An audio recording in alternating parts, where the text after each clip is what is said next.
Assalamualaikum warahmatullahi wabarakatuh. Perkenalkan, nama saya Arin Widaningrum dari jurusan Sastra Inggris bidang minat penerjemahan. Hari ini saya akan mempresentasikan ragam dan fungsi bahasa Indonesia.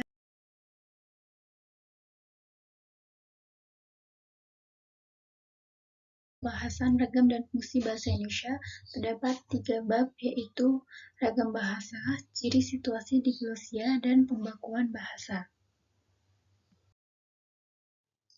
Ragam bahasa atau variasi bahasa adalah penggunaan bahasa menurut pemakainya yang berbeda-beda menurut topik yang dibicarakan, menurut hubungan pembicara, kawan bicara, dan orang yang dibicarakan, serta menurut media pembicaraan.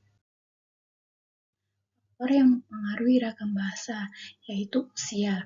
Penggunaan bahasa dapat berbeda antar generasi. Misalnya, anak muda menggunakan bahasa gaul atau istilah yang tidak biasa digunakan oleh orang yang lebih tua. Yang kedua yaitu pendidikan. Seorang yang lebih berpendidikan cenderung menggunakan bahasa yang lebih baku, berstruktur dengan baik, sedangkan orang yang kurang berpendidikan mungkin lebih sering menggunakan bahasa santai dan tidak formal. Yang ketiga yaitu agama. Setiap agama memiliki kosakata khusus yang digunakan dalam konteks ibadah atau kegiatan keagamaan. Misalnya dalam agama Islam terdapat istilah seperti sholat, puasa, zakat, dan halal yang memiliki makna khusus dalam konteks agama. Yaitu jabatan atau profesi.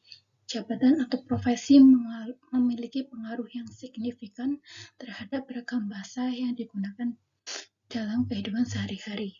Bahasa yang digunakan oleh seseorang dapat berbeda tergantung profesi, karena setiap profesi memiliki aturan komunikasi, etika profesional, dan bahasa khusus.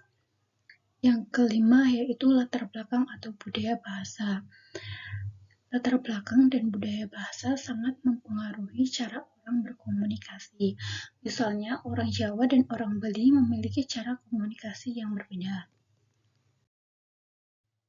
Kedua, ciri situasi diglosia. Situasi diglosia terjadi ketika dua ragam bahasa atau dua bahasa yang digunakan dalam suatu masyarakat dengan fungsi sosial yang berbeda. Ciri-ciri situasi diglosia, dua ragam bahasa atau lebih yang terdapat dua bahasa yang berbeda.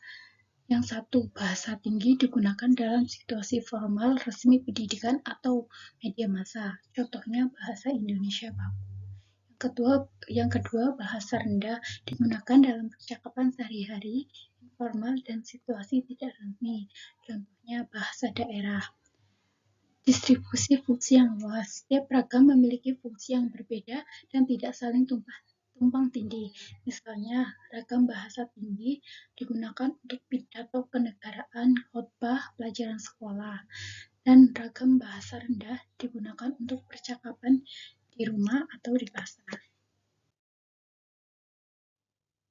Pembakuan bahasa. Proses penetapan bentuk bahasa yang dianggap benar, sah, dan standar untuk digunakan secara luas dalam konteks resmi dan formal. Tujuan utamanya adalah untuk menciptakan keseragaman dalam penggunaan bahasa. Terdapat 4 fungsi bahasa baku, yaitu yang pertama pemersatu.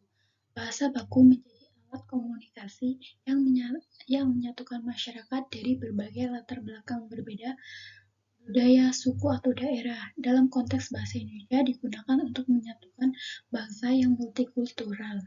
Nomor 2 yaitu memberi kekhasan. Bahasa baku mencerminkan identitas dan karakter suatu bangsa atau komunitas. Kekhasan ini terlihat dari struktur kosakata dan gaya bahasa yang membedakan satu bahasa dari bahasa yang lainnya. Yang nomor 3 yaitu pembawa kewibawaan. Penggunaan bahasa baku sering diasosialisasikan dengan tingkat pendidikan, profesionalitas, kredibilitas. Misalnya, bahasa baku digunakan dalam pidato resmi, karya ilmiah untuk menunjukkan kewibawaan. Yang nomor 4 sebagai kerangka acuan. Dalam konteks ini, bahasa Indonesia digunakan menjadi standar atau pedoman penggunaan bahasa dalam pendidikan, dalam tulisan seperti karya ilmiah agar tidak terjadi kesalahan dan terdapat konsistensitas dan kejelasan tentang penggunaannya. Sekian presentasi dari saya. Ada kurang lebihnya mohon maaf. Assalamualaikum warahmatullahi wabarakatuh.